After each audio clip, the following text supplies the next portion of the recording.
The buyer discovery call or consultation helps your agent get a clear understanding of what your goals, desires, lifestyles, and story are.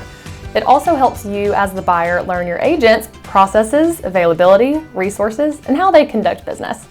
Having a consultation helps you not overlook something that would have been a perfect candidate if you had just had the right conversations in the very beginning. Hey there, I'm Katelyn Henderson, a realtor serving home buyers, sellers, and investors in the Greater Nashville, Tennessee area. Today, we're chatting about where to begin with your home buying journey and what the first steps look like for you. Be sure to hit the subscribe button so you don't miss more videos like this one. It is vital to have clarity early on so that both parties are comfortable moving forward with the working relationship. Some people just aren't a good fit, and that's okay. It's smart to connect early on as opposed to waiting after you've spent 6 months with an agent and realizing that you just butt heads. And I think you'll agree you'd rather save time and energy over time and test out that relationship early. Think much like dating. You go on a date, maybe for coffee or a cocktail, to test the waters early on, right? You would do this way before you plan on an extended weekend for them to meet your family, right? Same thing here. At the end of today's video, I'll share a very rare story as a bonus of a time when I actually chose not to work with someone else. During the buyer's discovery call, it will start pretty casually just to find some common ground and connect on a personal level first. This is a human business, and personally, I value the human component. Personally, this is where I love to hear the how you met story if it's a couple, or what do y'all like to do for fun, or what led you to your current job, or how long have y'all been thinking of moving, or tell me about your ideal week. These conversations are so much deeper than what it seems to be on like a surface level. It's important to hear what's important in your life and how your ideal home could best fit that lifestyle. For example, is your dog the best part of your life and your home is basically for them, you're just there to pay the bills?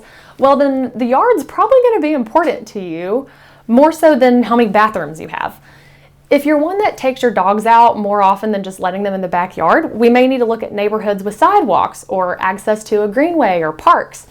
Or maybe we need to look at dog-friendly communities that have restaurants that you can bring your fur baby along. All of these are things to consider.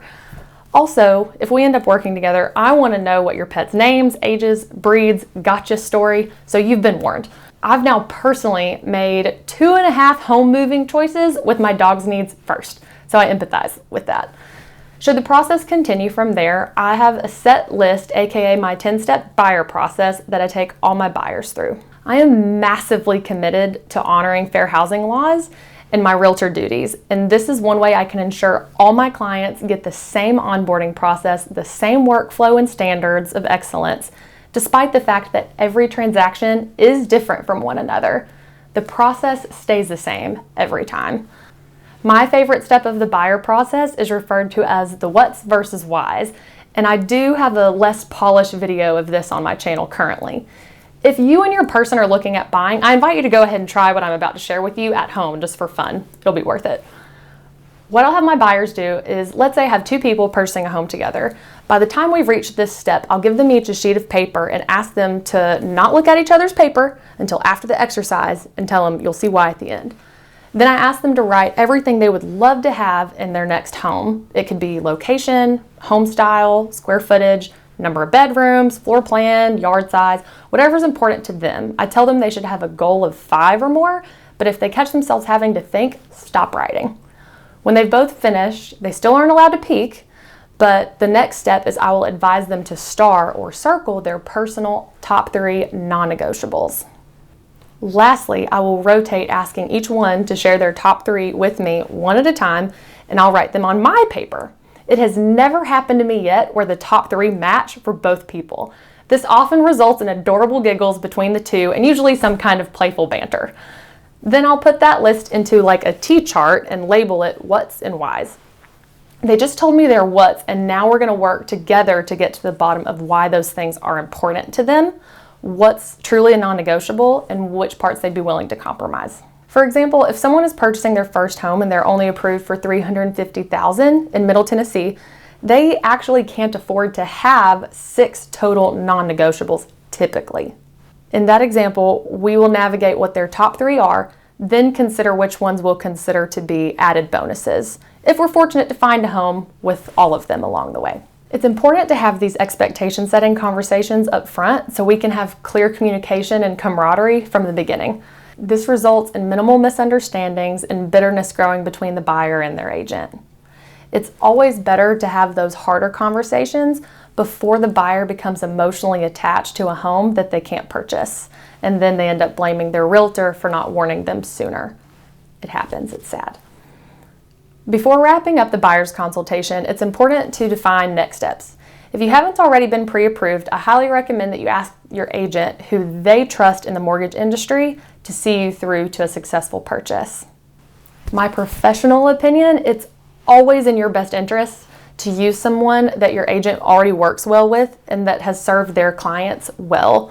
Someone that you can actually get a hold of on nights and weekends when we're most likely going to be submitting offers. My bank people may come after me for that one. Sorry, but I don't care. I'm helping my home buyers right now.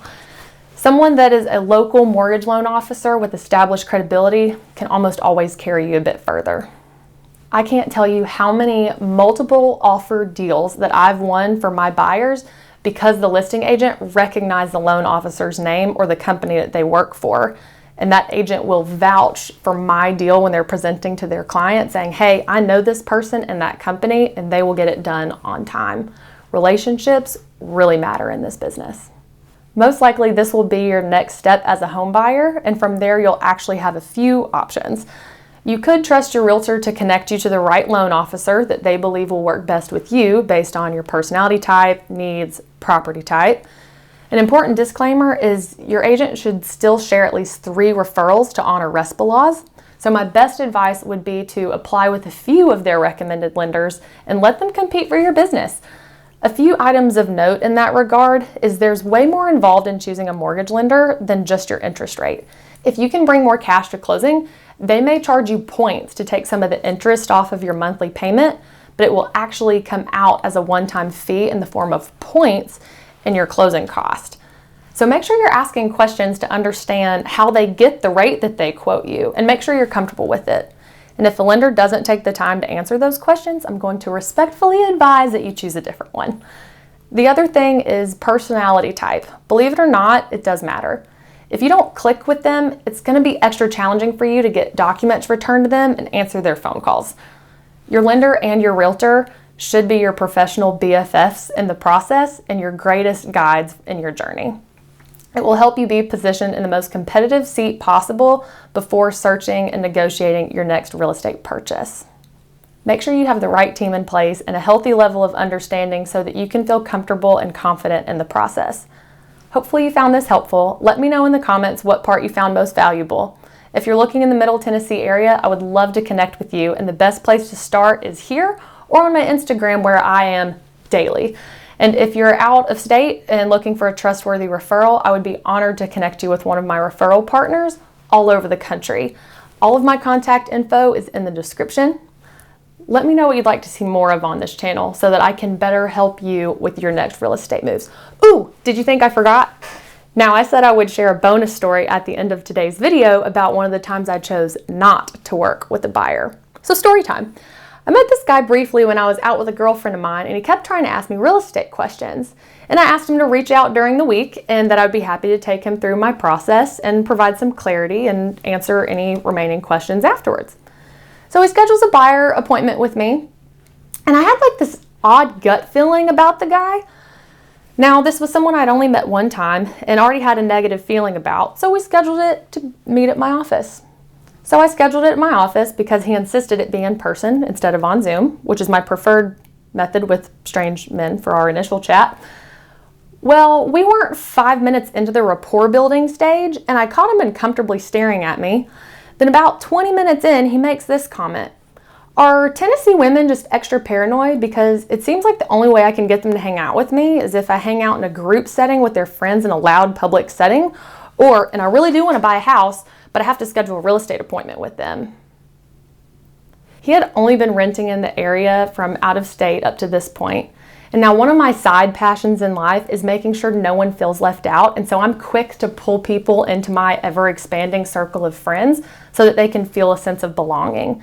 but he crossed way too many lines for me to even do that. That was only the first of multiple red flag statements he shared with me during that time frame, and the most tame of the comments that came later before I ended the appointment. Later, he admitted that he's sorry he wasted my time, but he just wanted time with me, but he'll still buy later this year. Are you kidding me? And I even kept finding reasons to bring up my husband and the fact that I'm a happily married woman when we met and every time since that. He just had no shame. So that being said, if he does come back and he is serious, I will refer him to one of my trusted male partners in my office without hesitation. There's no dollar amount worth risking safety and reputation by showing a guy like that Holmes. No way, dude. Thanks for sticking around for the bonus story. Let me know if you'd like more behind the scenes stories that are maybe less creepy. Remember to make it a great day or not, the choice is yours, and I'll see you next time.